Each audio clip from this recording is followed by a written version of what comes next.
Unfortunate. Let me get you guys with a couple of questions before we get out of here. Last week we saw Bradley Bozeman protect his quarterback from a dirty hit. Do you have stories of you ever having to go Bozeman on an opposing defender? Well, let's see.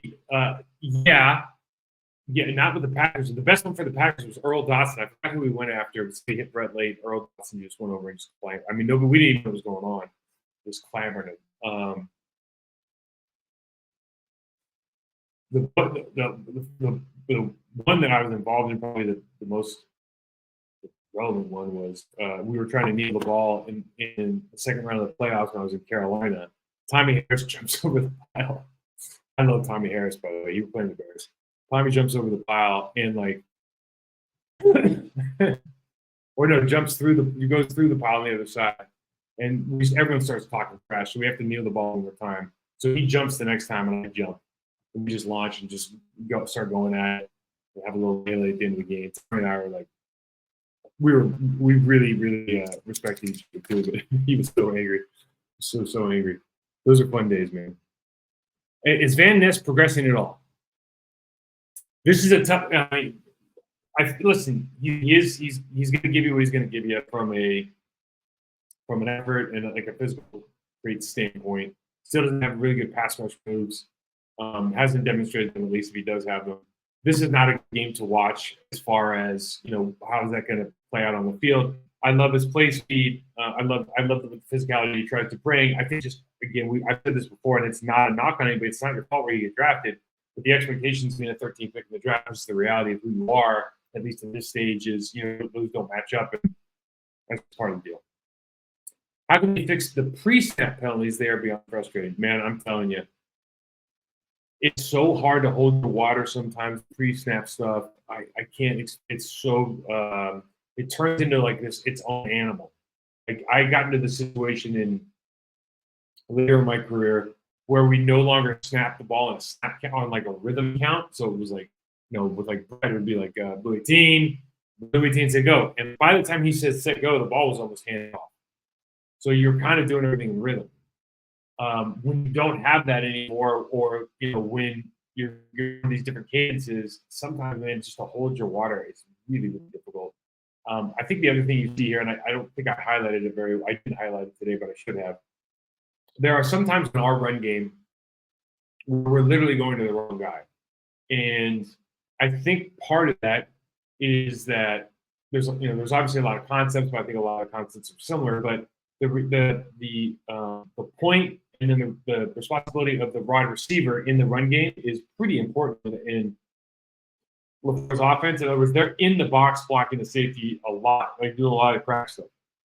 So because of that, and because of the point changing, I think sometimes, particularly at the tackle position, you don't always get the right guy. I think it happened on a toss crack with Zach Tom this week, where he and the receiver just kind of blocked the end instead of him pulling around the receiver to block the linebacker and then making the play in the backfield or making play along scrimmage. So I think those things happen maybe more than you're used to seeing if you're watching the game from like trying to watch it real closely. But I think a lot of that is obviously practice time. But the other thing is that you have so many more people involved on a constant basis. It just needs a lot of reps. How would you teach Walker to just react and stop getting washed out and blocked in the run game? Yeah, so talk about this one. So like tonight I'll be working with some guys, and we're going to work on block destruction. And it's really about, it's about it's about identifying, but it's also like there's very good footwork, body position, hand placement, everything that if you do that, it becomes automatic. You get really good at this stuff. And if you don't do it, you don't get very good at it. And I think, and I've talked about this before, I think the biggest thing for him is if you want to be good at something, you got to get in your comfort zone and really go train it. I have no idea, but the proof's in the pudding as far as when you put it on tape. And I think maybe that's something you can work on. What does practice week look like after a loss after that? This guy says too many JV football mistakes. I don't know about that. The drop balls thing, the drop balls. Listen, all of the stuff that didn't happen to the Lions as much as it did to the Packers is just supremely frustrating, because you think like, Jesus Christ, guys, we live here. This is our field. This is our weather.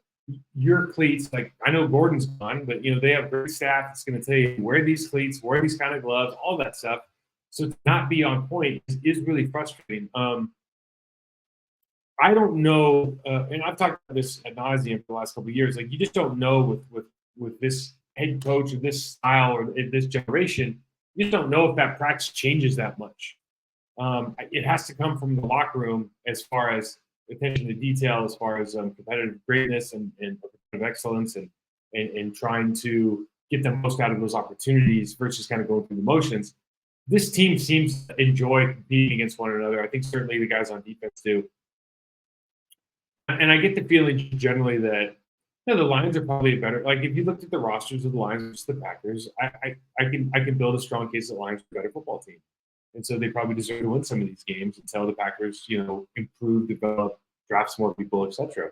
I think that's not knocking anybody. It's just that's the reality of the game. So there's no reason to get too upset when a better team beats you. You obviously like to win, but they were the better team. They weren't expected to win, and they did get the win.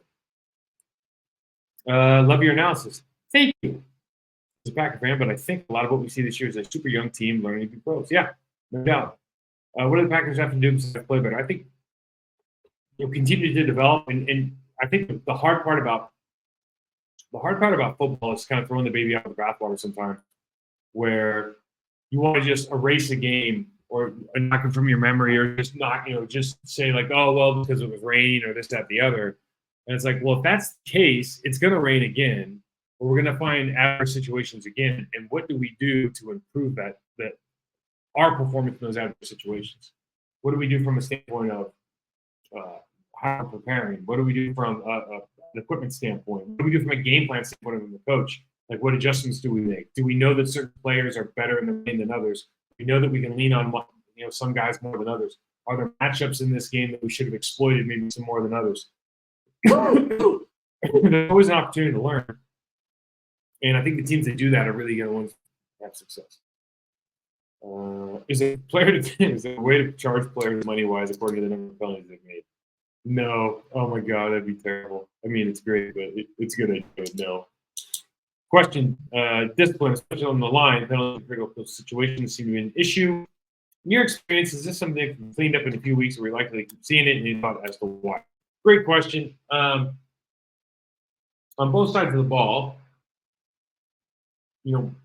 unfortunately, it seems like, in my experience, once it got, because let's say on the defensive side of the ball, if you're going to get a couple offsides calls every once in a while because you're super aggressive, but then you make a couple plays in the backfield, like changing that person's behavior, even if you could do some like analysis that said, the yards that you're giving up aren't worth the tackles for loss. That guy, the guy's gonna be like, yes, financially they are. Like that makes sense. So I think that is it's tough for a Tiger to change the stripes in the middle of season. On the other side of the ball, I think in theory it's relatively easy to stop jumping off sides or something. I have a procedure penalty.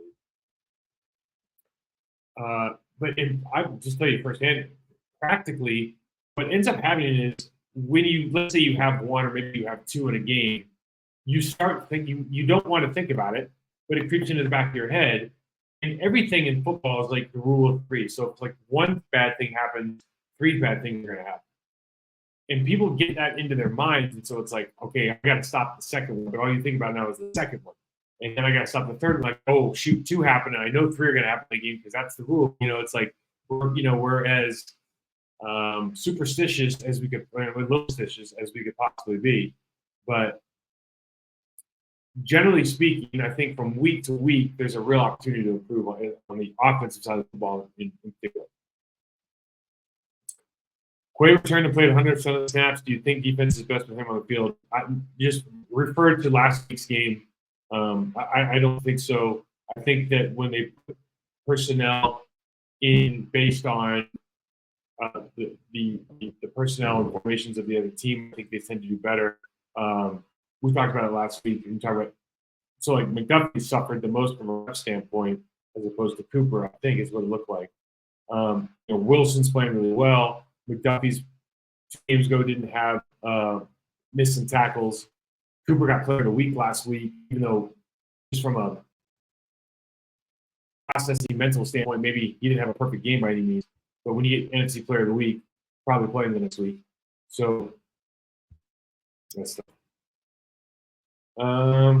Elgin takes some heat, but I don't see Gary Preston or Aaron Barr putting up big numbers either. Are they not winning their matchup? Or is it? This is just. Let's just say this. I think he asked if the Owen half is asking to do. I'm sure everybody's trying to win, without a doubt. I don't know how detailed their pass rush plans are. For Jared Goff, they probably don't have a pass rush plan, but he had 22 passes, 18 to 22. He's throwing short balls. Getting rid of the ball fast. It's a really good offensive line, and it's muddy out. The muddy team, the team that's the people that suffer the most from the field being muddy are the defensive line, because their physical advantage of getting off the ball has gone away compared to the offensive line. It takes away their advantage. That's why we like playing in the rain. It takes away their advantage. So I think the Packers have a bye week coming up, but I really don't have an idea. I think that's true. So I hope everybody out there enjoys, if that is the case, enjoys a bye week. Hit me up with any questions. Thanks to our sponsors, betonline.ag. And I think it's Vote Tuesday, so get out there and vote.